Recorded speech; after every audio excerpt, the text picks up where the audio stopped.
Барлықтарыңызға сәлем. Бүгін сіздерді көріп отқаныма өте қуаныштымын. Менің есімім Айнаш, жасым 24-те. Бүгін 2024-тің қорытындысын жасап, 2025-ке қалай жоспар құру керек, осы тақырыпта қозғайтын боламыз. Жалпы мен өзім болашақ дәрігермін, дегенмен де жыл қорытындысын осы YouTube арнамда сіздермен бірге бір жасағым келді. Жайлы отырып, енді YouTube'тан ұзақ видео салуға болады, иә. Сондықтан да сіздерге бүгін бір барынша Алланың қалауымен жақсы, пайдалы ақпарат беремін деген ойдамын. Видеоның соңына дейін менімен бірге қалыңыз, себебі бұл видео сізге бекерден бекер түсіп отырған жоқ деп ойлаймын. Кеттік, ендеше бастайық. Жалпы мына жерде блокноттарды көріп тұрсыздар. Бұлар менің блокноттарым. Осыдан бір 3-4 жыл бұрын маған жаз десе, мен сенбейтін едім оған. Өте қырсық мінезді едім. Жазу дейтін ол не? Адам миымен де барлық затты сақтап жүре алады, мида да. Жазбасаң да ол дүние орындалады деген сияқты түсініктерім бар еді. Бірақ жазу ол не үшін керек деген кезде, мына медицина терминде айтатын болсақ, ол жазу адамның миында артық информацияны сақтамау, иә. Адам миында барлық информацияны бірдей сақтап жүре алмайды. Ол информациялар сақталады, бірақ оны қолданған кезде қолданыста жүретін сөздер бар, иә.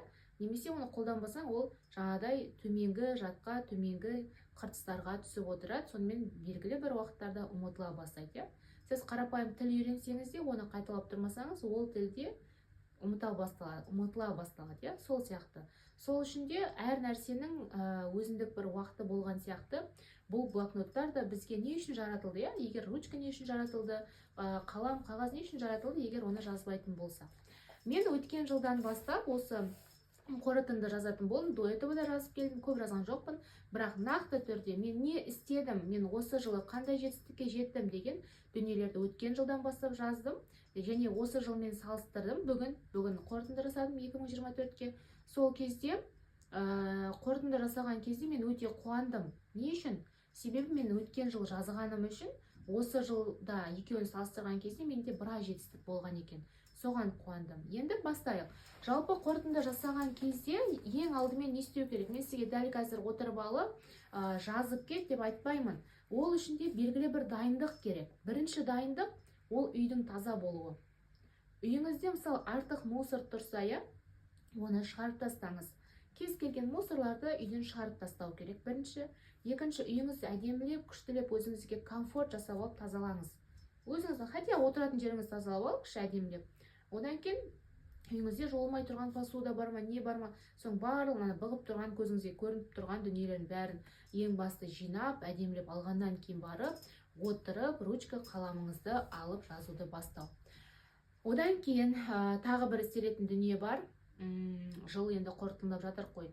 Кимейтін киімдеріңіз бар ма, жазбайтын блокноттарыңыз бар ма, мүлдем қозғалмай тұрған косметикаңыз болуы мүмкін, пайдаланбайтын который. Оны біреуге беріп тастаңыз, немесе тастайтын болса тастаңыз. Потому что біз керек қой деп сақтап қоя береміз да, и ол как-то мусор ретінде жинала береді. Ол артық зат тұрмағаны дұрысырақ. Артық заттардың барлығын миыңыздан шығарыңыз, өміріңізден шығарыңыз. Сонда оның орнын жаңа дүниелер, жаңа заттар басатын болады. Ол өте күшті жұмыс жасайтын метод деп айталамын, потому что мен өзім заттарымды, артық заттарын тастаған кезде, артық заттарым болмаған кезде мен өзімді жеңіл сезініп жүремін. Ол хотя мен ұстап тұрған жоқпын, ол дүниелерді жерде тұр, чемоданда тұр, иә. Бірақ дегенмен де оны тастаған кезде мен өзім жеңілдеп қаламын, өзім күшті сезініп қаламын. Сізге де соны кеңес беремін. Енді осылай жасап алдыңыз, одан кейін блокнот алыңыз, новый осы жылға блокнот бассаңыз, егер сізде болмаса, блокнот аласыз, ручка аласыз, одан кейін отырып қорытынды жасайсыз. Енді қорытынды жасаған кезде менің ең басты бір фишкам бар. Мен Инстаграм жүргіземін.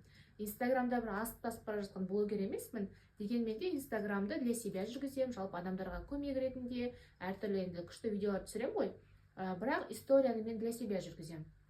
1 январдан бастап түсірген, осы күнге дейін, мысалы декабрьдің 30-на дейін түсірген видеолардың бәрін ашып қарау үшін, ең соңында осындай қорытынды жасау үшін түсіремін деп айтуға болады. Инстаграмды ашамын, 1 январдан бастап не істегенім, мысалы мен 1 жыл бойы не істегенімді ұмытып қаламын, миым оны сақтамайды. Главный моменттерді сақтау мүмкін, бірақ мен каждый күн 365 күн не істегенімді миым сақтау невозможно. Мысалы мен 1 январда өткен жыл не істегенім есімде жоқ. барып инстаграмды ашсам, мен сол жерде аптекада жұмыста отырған екенмін. Мен мәссаған, мен январда аптекада жұмыс жасағанмын ба деп шыны керек таң қалдым.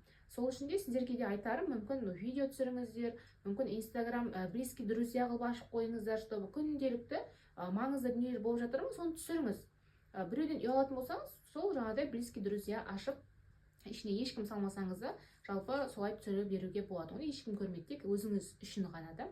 Келесі, егер де ондай инстаграм жүргізбеймін, тикток түсірмеймін дейтін болсаңыз, онда сіз блокнот арнап, блокнотқа күнделікті не болып жатқанын, бүгін мысалы бірінші күн январь 1-і мен неден бастадым өмірімді, не болды, қайда бардым, қайдан келдім деген сияқты да.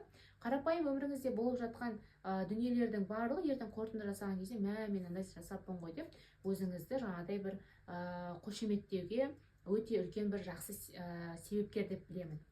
Енді қорытынды жасаған кезде мен анда бардым, мында бардым жазу жақсы енді, бірақ дегенмен де ең алдымен өзіңіздің жеткен жетістіктеріңізді жазып шығыңыз деп айтамын. Ол жетістігіңіз біреу болуы мүмкін, екеу болуы мүмкін, одан да көп болуы мүмкін, ол жетістікке сіз нені кіргізе аласыз? Осы жыл не істедіңіз? Біреуге жақсылық жасадыңыз ба, ораза ұстадыңыз ба, қайырымдылық жасадыңыз ба, тағы не? Кітап оқыдыңыз ба, немесе шетелге барып келдіңіз, немесе ата-анаңызды шетелге жібердіңіз деген сияқты сондай бір жақсы дүниелер болуы мүмкін. Ол сіздің жеткен жетістігіңіз. Не үшін бірінші жетістік жазу керек, Себебі адам қазіргі таңда инстада көріп жатырмыз, блогерлер бар неше түрлі, қарапайым студенттердің өзі көптеген жетістіктерге жетіп жатыр. 17 жастағы даже кішкентай, одан да кішкентай балдардың өзі күшті жетістіктерге жетіп жатыр, Оны көрген кезде адам өзін құнсыздандыра бастайды. Неге мен олай емеспін? Сіз өзіңізді құнсыздандырған кезде сізде мотивация кетіп қалады біріншіден. Одан кейін сіз ештеңе жасауға бір желанияңыз болмайды. Как будто сіз никтосыз да, өзіңіз үшін даже никто болып қаласыз. Сол үшін де ең басты жетістіктер жазған кезде миыңыз қабылдай бастайды. Мына менің хозяиным күшті адам екен. Мынандай жетістікке жетіпті, молодцы.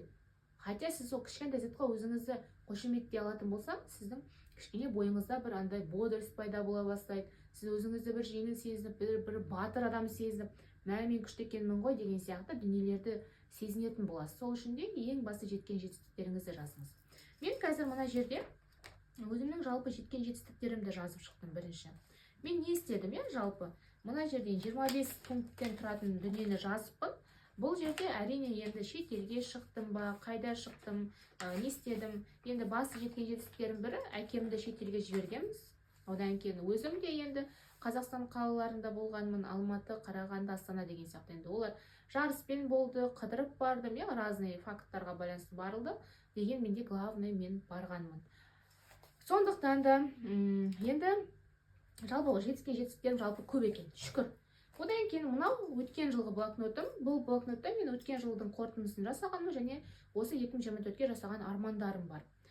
Екеуін салыстырған кезде жалпы 2 жылда да жақсы жетістіктерге жеткенмін. Шүкір, бір асып баратқан машина алдым, үй алдым дейтін дүниелер жоқ. Дегенмен де оған апаратын мүмкін пункттарды жасаған сияқтымын. Оны қазір айтудың қажеті жоқ. Енді қараңыздар, армандайықшы. Енді осылай қорытынды жасап алдыңыз, Қорытынды жасадыңыз, өзіңіз жетістіктеріңізді жазып шықтыңыз, мүмкін минустарыңызды жазып шығуыңызға болады. Не жасағым келді, не жасай алмадым осы жыл. Осы жасай алмаған заттарымды келесі жыл жасаймын деген сияқты, осындай минустарыңызды жазып алуға да болады. Одан кейін армандай бастаймыз. Арман енді бұл арман мақсат, бұл осы 2025-ке құрылатын дүниелер. Ол кезде қалай дұрыс армандау керек, қалай дұрыс мақсат құру керек, бір жылға қалай жоспар жасаймыз. Жалпы біз мен жаңа 2 жылды салыстырдым деп айтып жатырмын ғой. Осы кезде менің ең басты қателігім, мен дұрыс армандай алмайды екенмін. Дұрыс армандау емес, мен көп сұрай алмайды екенмін Алла тағаладан. Себебі біз пендемізді сұраған кезде андай жасаймыз. Өзіміздің мүмкіндіктерімізді миымызбен ойлап шығамыз. Мен қазір бір жылға үй аламын деп жоспар құратын болсам, ол невозможно зат, потому что менің әлі жұмысым жоқ дұрыс, мен студентпін деген сияқты өзімді шектеп тастаймын. Хотя мен армандауыма болады солай да. Алла тағалаға сену арқылы да. Алла тағалаға сенемін и все. Соған әрекет жасайсың деген сияқты. Біз просто, мысалы мен бір жылда миллион жинаймын деп жоспар құрғым келсе, мен оның миым маған қарсыласады ол кезде. Неге? Себебі сен қалай жинайсың 1 миллионды, хотя сенің стипендияң өзі алатының 50-60 мың, жұмыс жасамайсың, немесе кредиттерің бар, сен оны қалай жинайсың дейді, маған миым отказ береді, и мен оны жазбаймын арманыма. Хотя ол менің миым ойлап тұр, менің сол затқа қабілетсіз екенімді. Бірақ мені жаратқан Алла тағала ғой, бір Алла мені жаратқан.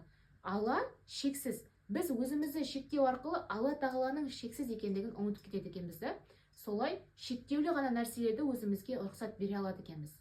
Сол үшін айтады ғой, адам болғаннан кейін сен барлық затқа рұқсат бере білуің керек. Хотя сен оны мүмкін емес деп ойлай бер, бірақ айт, Алла тағала, мен дәл қазір осы нәрсені мүмкін емес деп ойлап тұрмын, бірақ мен осы арманның осы жыл орындалғанын қалаймын, және саған тәуекел етіп осы қағазыма оны жазып түсіріп жатырмын.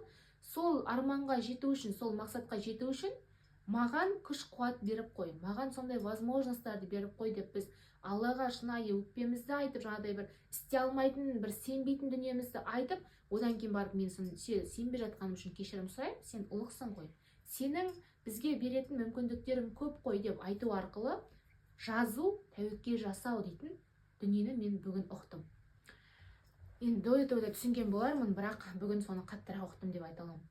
Енді қараңыздар, мен осы 2024-ке жоспар жасағанмын, 24-30 пунктқа жетпейтін жоспар жасалған, оның барлығы почти орындалған.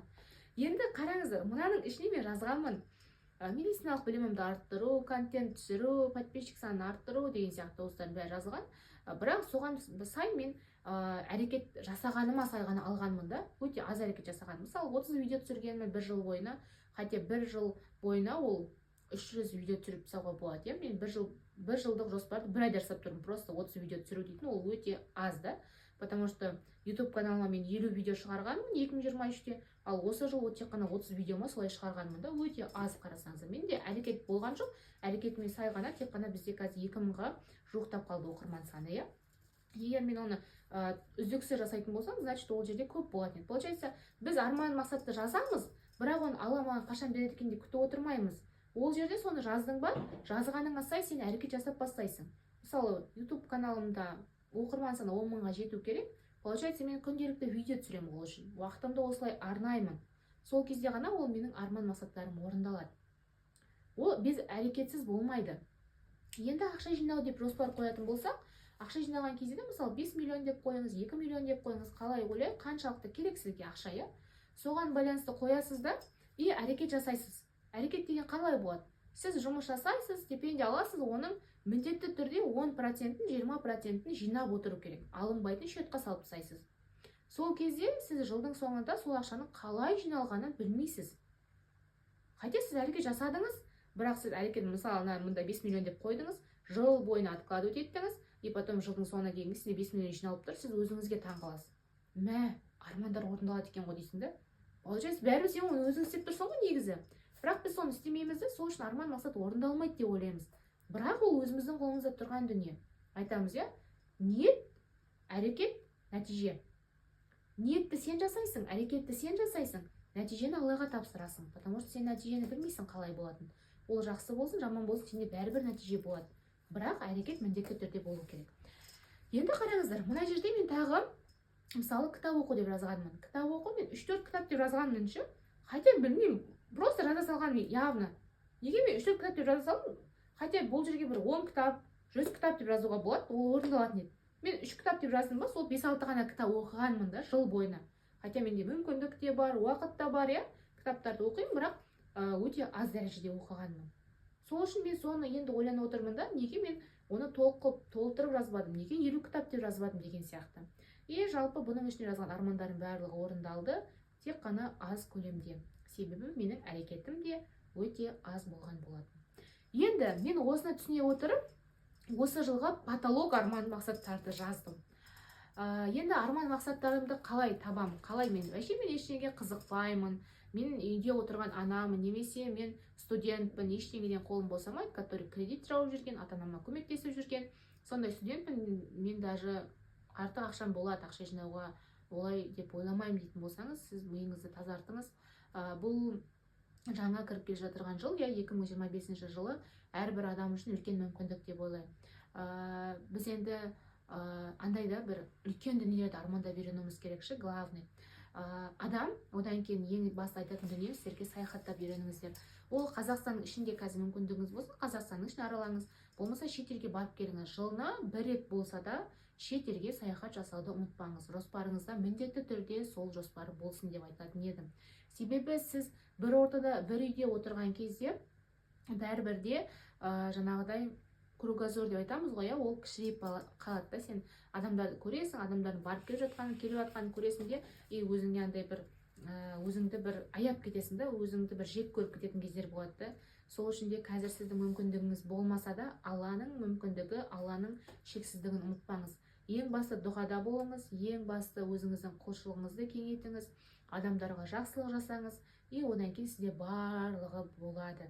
Ең бастысы аз-аздан әрекет жасау керек. Енді менің айтқаным қорытындылайтын болсақ, барынша дұрыс ақпараттарды сіздерге айта алдым деп ойлаймын. Қалай жоспарлау керек екендігін де айттым. Жоспарлау ең алдымен өзіңізді шектемеу. Жоспарлау үшін сіз өзіңізді шектемейсіз, шексіз жіберіңіз миыңызды. Енді жаңағыдай машина алам, үй алам 1 жылда деген шексіз армандар қажеті жоқ. Егер сіз қарапайым студент болсаңыз, немесе қарапайым үйде отырған адам болсаңыз, ондай миыңда істегісі келмейді ол дүниені, потому что миың сенбейді оған. Миың сенетін обычный заттарды айтыңыз. 1 миллион жинаймын, 2 миллион, 3 миллион. Миыңыз қаншалықты сияды миыңызға, соншалықты сол ақшаны жинаймын деңіз. Осы жылы жинаңыз, келесі жылы жинаңыз. Сонымен бір көз ашып жұмғанда 3 жылдың ішінде үйлі де, машиналы да боласыз. Сол үшін де қарапайым түрде, ең бастысы сатылы түрде көтерілгендеріңіз дұрыс. Барынша жақсы дүниелерді сұрай біліңіздер. Жақсы дүниелерді сұраған кезде Аллахым да бізге жақсы дүниелерді береді.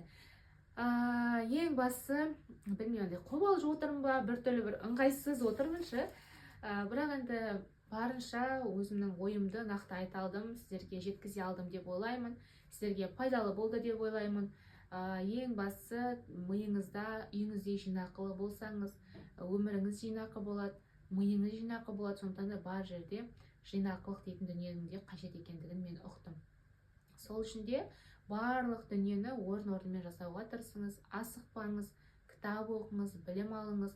Жаңағыдай өміріңізді біреулердің өмірін көрумен емес, өз өміріңізді көркейтумен, өз өміріңізді, өз жаныңызды, өзіңізді түсінумен, сондай дүниелермен өткізсеңіз ғана сіз жыл сайын дамиды екенсіз. Мен шыны керек, орыс группасына ауысқалы бері біраз мынандай әлемге дейтін көзқарасым өзгере бастады. Енді одан кейін тіл үйреніңіз. Тіл үйрену үшін де неге тіл үйрену керек? Тіл үйрену ол сіздің шет елге шығуыңыз үшін көмектеседі. Мен енді өзім шет ел дегенде тек Турцияға барған адаммын. Турцияда тіл деп қатты бір тілге қарап жатпайды. Тіл білмесеңіз де шығуға болады. Одан кейін мысалы шет елге шығу үшін тур алып жатамыз, көбіміз турсыз да барып келуге болады Турцияға. Сол үшін де ол ең бастысы шет елге барғыңыз келсе, бір баста айтарым, билетті қараңыз. Қазір яны бар, мысалы жазға дейін бір билет алғыңыз келсе, қараңыз қазір. Мысалы Турцияға барып келу бір 100 мың теңгеге кетеді билеті. Бару 50 мың, қайту 50 мың деген сияқты. Сондай билетті қарап қойыңыз, билет алып қойыңыз қазірден. Одан соң уже ақша жинап бастаңыз, жазда міндетті түрде сіз Турцияға барасыз. Сол сияқты енді шетелдің санын маған көбейту керек. Мен солай армандарымды жаза бастадым. Даже Турцияға бармас бұрын, даже мен шетелге бару дейтін армандай алмайтын едім ғой. Даже армандау мен үшін қиын дүние еді. Қазір уже қолдағы тұрған мүмкіндік, қолда тұрған барлығы дүние. Барасың, көресің, ол дүние дейтін кетіп жатыр ғой. Оны кімге жинай бересің дүниені? Өзіңе уақыт бөл. Бала деп, енді қазақтың әйелдері, қазақтың аналары, даже біздің мама осы жыл бар деген кезде балам деп баласын жіберген болатын Дубайға. Папа екеуін жібергенбіз 12. Одан кейін қарасаңыз, ана дейтін сондай. Ананың жүрегі қанша кең дегенмен, әке болсаң да, ана болсаң да, сен ең алдымен өзіңді ойлау керексің деп ойлаймын. Өзің сен маңыздысың. Сен не үшін келдің өмірге?